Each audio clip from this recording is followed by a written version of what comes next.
Hey guys, welcome back to Contest Prep University. I'm Joe Klemczewski here with Adam Atkinson, and we're going to start a new series. Last time we talked about peak week design, which gets into the intricacies of things like sodium and carbs and water and all that. And this time I want to take a step back, Adam, and talk about how to even plan a peak. So a little bit bigger picture view.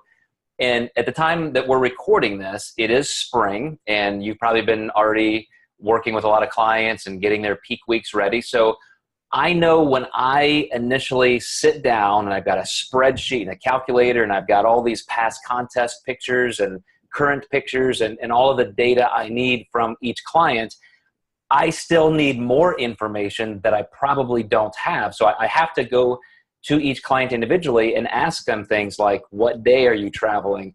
What's your training schedule like right now? Because we might need to start adjusting that toward what we want for peak week.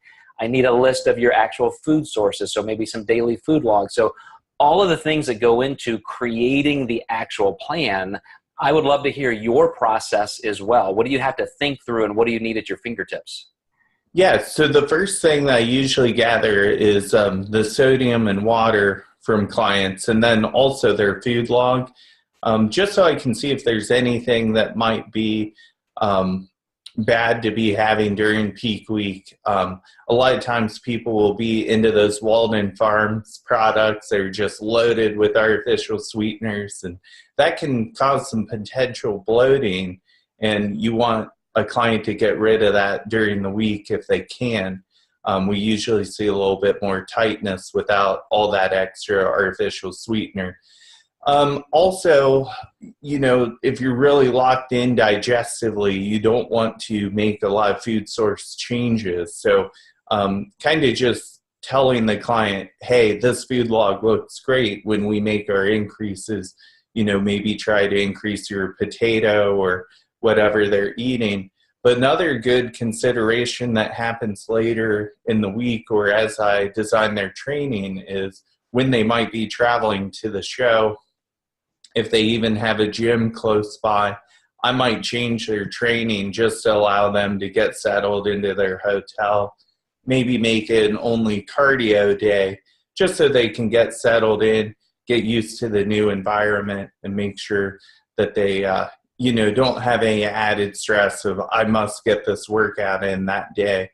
The Arnold Classic was a great example. I had a girl who drove, I think it was 12 hours to make it to Columbus. So I just knew there was no way she was going to do really any type of training that day. Mm-hmm. Right. And even things like understanding, which we're going to talk about in another episode, telling your coach, whether you're designing your own peak week or you're working with a coach, you know, what are your estimated times to be on stage? What are the order of events? What are the schedules like?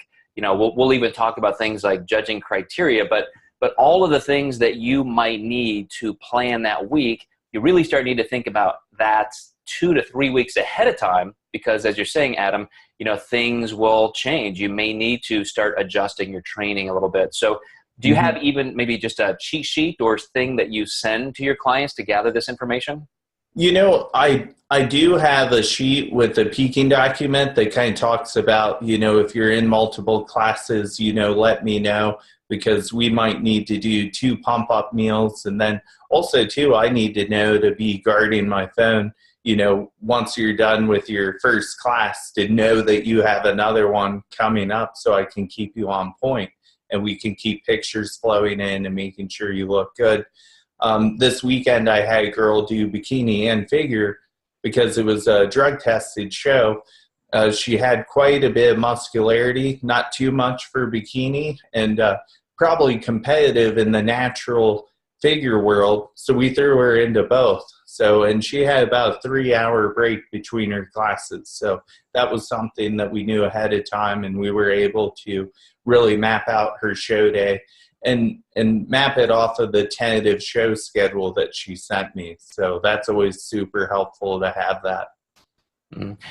All right, guys. So those are all the things we're going to be talking about in this mini series on planning a peak. So just understand that there are a lot of things to start looking at ahead of time in the weeks before a show, and we're going to start breaking those down one at a time now as we continue in our next few episodes of Contest Prep University. So we will catch you next time.